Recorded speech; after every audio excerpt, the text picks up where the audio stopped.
So thanks for waiting these few minutes. We are about to start the second session of The Wiser, which is a bit more general because we will have a speaker who are actually not doing research or science, but doing other types of jobs. So we will start with Nadia Bakhurji. I'm sorry for the pronunciation. She's an architect and she's going to give a talk today, but also tomorrow. So today it's a short one and tomorrow a longer one. So please, when you're ready, you can start. All right, thank you very much. It's a pleasure to be here today. And I hope that my little talk, which is finding my purpose and who I am, very briefly, and what I've achieved to finally be here today, standing in front of you. So my name is Nadia Bakhurji. I'm an interior architect/architect, and I work here in Saudi Arabia. I'm going to tell you a little bit about myself. So I got involved in change making on a local scale and somewhat on an international scale, but I'll come to that in a second. So just quickly, a little bit about my positions over the last few years. Actually, this is not quite updated. I've yesterday received the news that we are formally instated as the first society for architecture, Jam'iyat al-Umran. It was yesterday, in the day before yesterday, it was announced. So I'm on the board of that. It's a founding board. It's one of the strategies under the Ministry of Culture. So Saudi Arabia right now is going through an amazing change, and I like to think that I'm a pioneer, and I've been at the head of that change, and especially for women in engineering and architecture and interior design. Now, how did I become this pioneer? It's a long story, and I'll come back to this slide that has my all my various positions on different boards. And I'm kind of modest. I don't like to brag. So I feel like this list is a bit of a brag list. So when I'm doing a presentation, I kind of skip through it really quickly. But we should own our success. And I think we women, we tend not to. We're a bit shy and modest, and to say, look, this is me. That's what I've done. And I think also in Arab culture, you're like, not encouraged to they see it as bragging, but it's not. And I think we women, we should stand up and say, yes, I founded my own business when I was 22 years old. And I did extremely well until I hit major hurdles, and business goes through cycles. And I lost my business and I rebuilt it again. And one of the lessons that I hope you're going to take home from my talk today is that never give up. And it doesn't matter how many challenges that you will face, just keep going, okay? So, you'll see that from starting my own business, and of course, before that, the amazing number of challenges that I had to face, finally to be here standing in front of you today, having served on several different boards, winning elections, being on the board of the Council of Engineers through elections twice, and being a change maker. It hasn't been an easy route, but the most important thing is to have faith and to have supportive people around you. Now, this slide basically shows you, it's a picture, it's a snapshot in time during my time on the board of the Council of Engineers. And bear in mind that I won an election as a single woman with 75 candidates and 30,000 membership of the Council of Engineers voting. Now, not all of them turned out to vote, as is the case. And I'm happy to say I got the 5th highest votes out of 75 men. And this was in 2006. Now, how did I get there? I'd already been working since I was 22, 23, after graduating. Now, I'll come back to that. I needed to make change because during my earlier career, I found that I couldn't get a job anywhere. Nobody would hire me. I was a woman, and it was illegal to have women in the workplace. Being able to sit in an environment where men and women were together was completely illegal. And it was a huge challenge. I grew up in the UK. I was born in Dammam, and my parents went to England when I was 6 months old. And so my primary education was in the UK. And I was born in 1967. So you can imagine it was the late 60s, early 70s. And the UK itself was going through a kind of feminist revolutionary period. So I came into that as a tiny child, not really understanding what was going on. But I was fortunate. My parents were studying. My father went there to do his master's and PhD. He started right from scratch, actually. And so we moved around England as they moved from various different universities.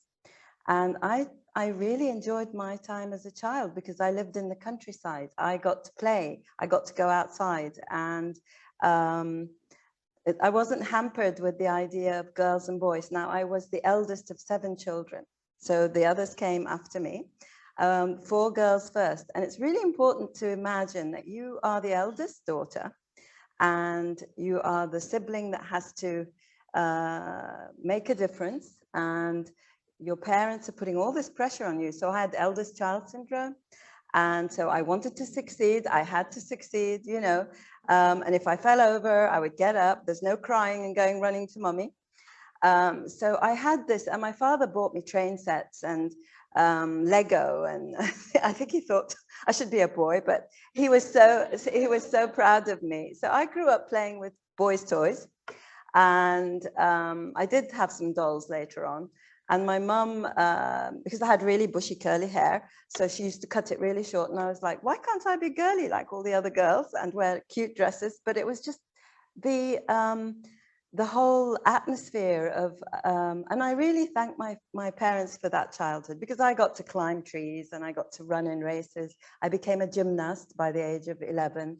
I was very sporty. I rode my bike everywhere. And I think this is really important to consider with women and their children, families, how we raise our kids and the impact of that childhood on our children's psychology going forward. So anyway, the boys came later after the 4 girls. I think they had the big challenge because we were all really successful, and suddenly they had to chase their older siblings, female siblings, what do you call it? Blaze trailing. Okay. Anyway, I got involved with UN Habitat, and that's another story. I love the work that UN Habitat does. I'm on the board of AGI, which is the advisory group for gender issues. It advises UN Habitat. I'll talk a little bit more about that tomorrow.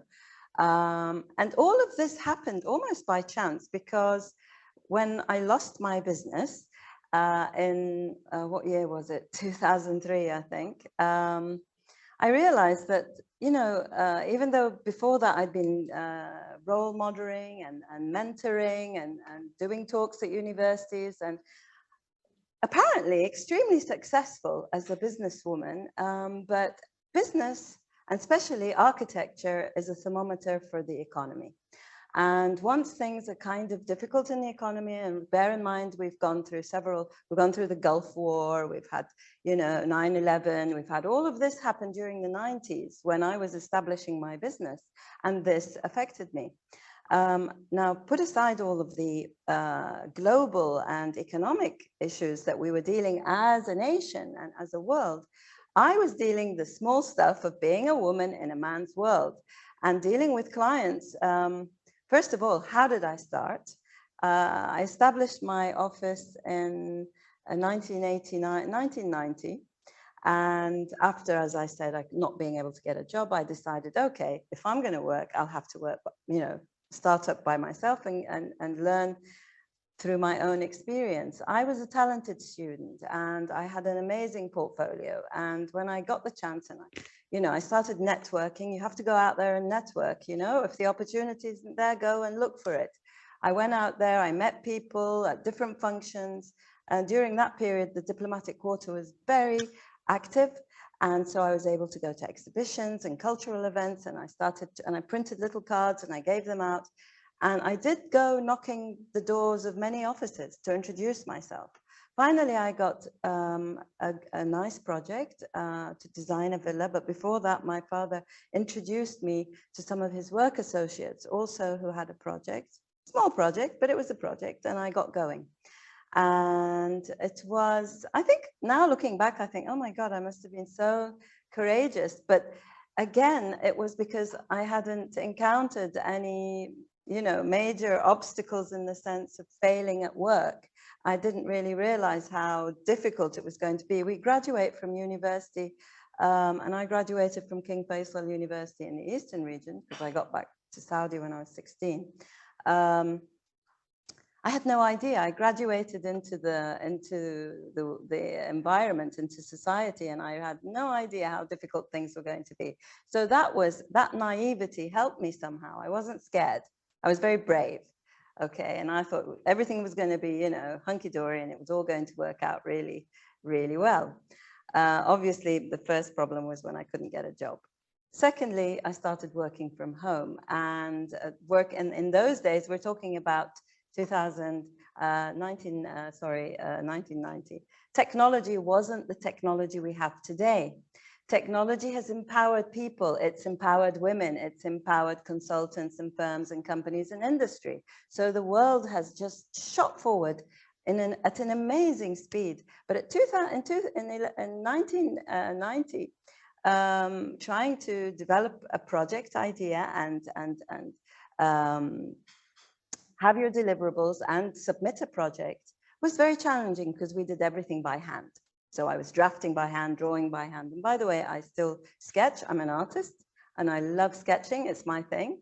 But trying to deliver an immense project by hand, that means you have to have many people. So, you know, human resources. So I had to start hiring people. And I was doing this all from my own pocket, generating my own income and putting it back into my work and hiring part-timers and doing it from home.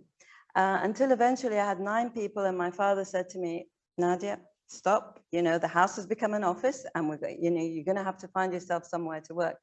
And the neighbors were like knocking the door and saying, is this a house or an office or what? And we had very conservative neighbors, which by the way is a very important factor.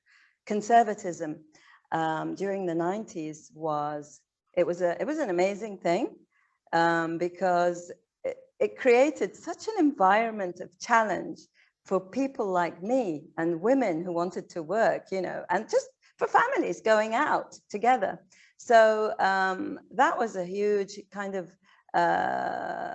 motivator for me to find an office and get out of the house. But where would I go? I had male staff. I had this. What am I going to do? You know, I'm violating the rules at every corner.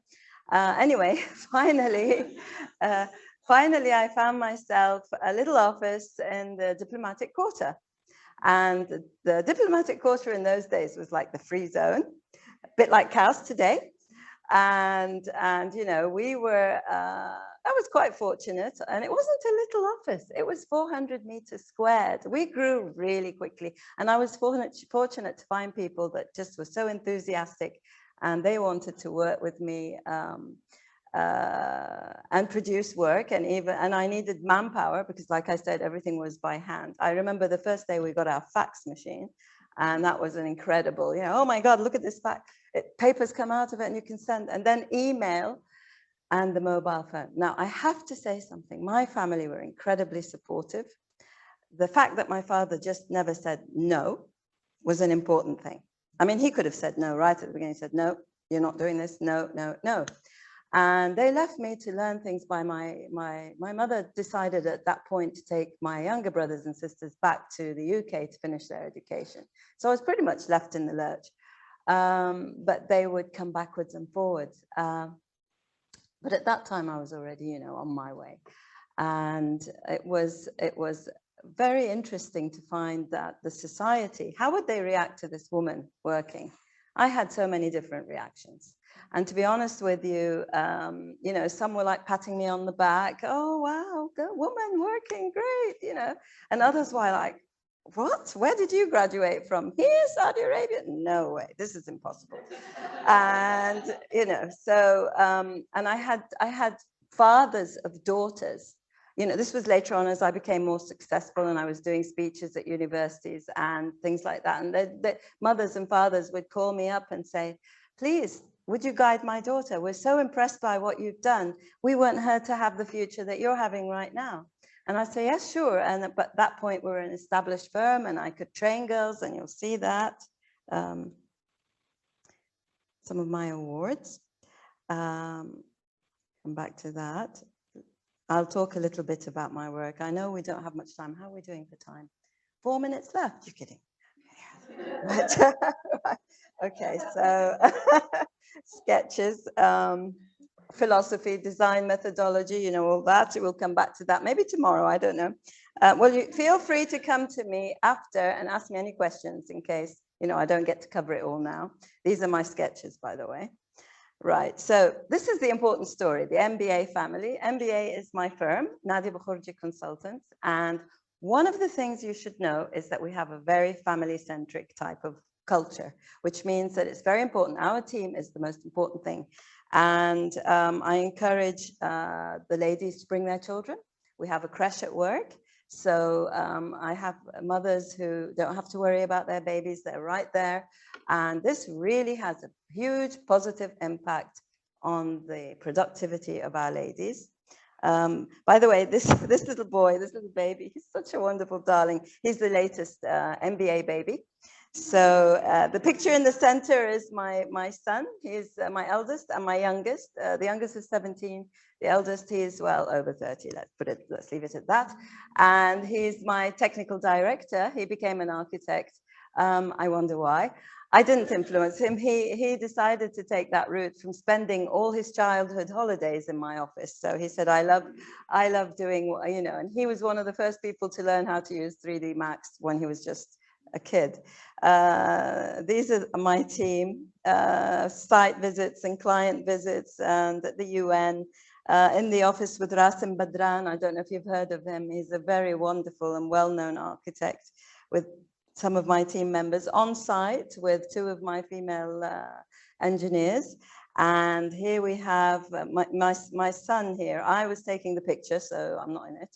But these are some of my site team. We were visiting a project. So we visit projects, we do mentoring and training, you can see here, and again with one of the babies.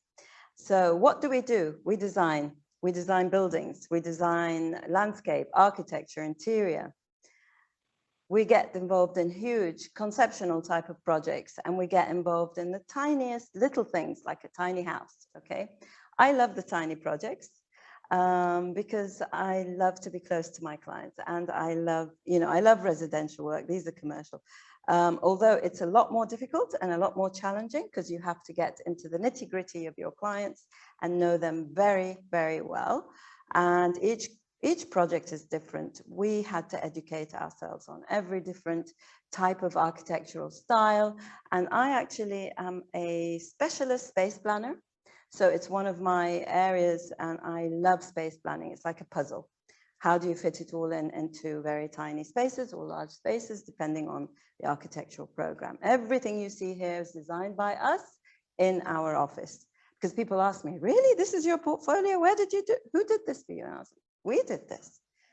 In fact, one of my first hotel projects, I was working with a Sheraton, and their CEO that was based in Cairo came to visit me to see the project. And he walked in and he saw the work and he said, I'm sorry, do you mind if I go into your studio and just, can you ask your team to open their computers? I need to see my work on your computers. And I was like, really? This was back in the 90s, late 90s. And I said, why? I said, of course, I don't mind. But why? He said, it's just such high quality. I can't believe that a Saudi office is doing this. All right. And a woman's Saudi office. Oh my God, you know, I've got to see this. So he went into the studio, we did the tour, he saw the computers, he was like, oh my God, this is amazing, you actually did this. He went back to Cairo, he invited us there, and, you know, we did an amazing job, which in the end, the operator said it was too expensive and they did smaller versions of it. Anyway, which often happens in projects, but that's another story. So you can see here that a lot of our work is luxurious, and yet we do things that are more modest, Andalusian. And there you go. I'm sorry that I have to put, this is customized pieces. We do customized pieces, by the way. And we work globally with manufacturers locally and globally everywhere in the world. And by the way, this is a very important thing because I must say it. When I first started working, I stuck a huge sign behind my desk, and it said that design powers industry. And I had so many people come in and say, what do you mean by that? And I'd say designers power industry. We need to, and remember, this is right in 91, 92, 93. And I'd say we have to create an industry that creates things. We need to design them and make them and sell them and become manufacturers. And they said, are you crazy? We're an oil producing nation. We don't need industry. Why do we need that? I said, believe me, we're going to need it. And guess what? Here we are today, Vision 2030.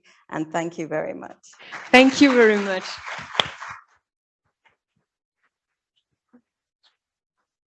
Amazing presentation. So we are late. So unfortunately, we'll not take questions for Nadia now. She will stay with us, fortunately, for today. She will have a second talk tomorrow. Please, thanks again for your presentation and ask questions later. So we need to move to the next presentation.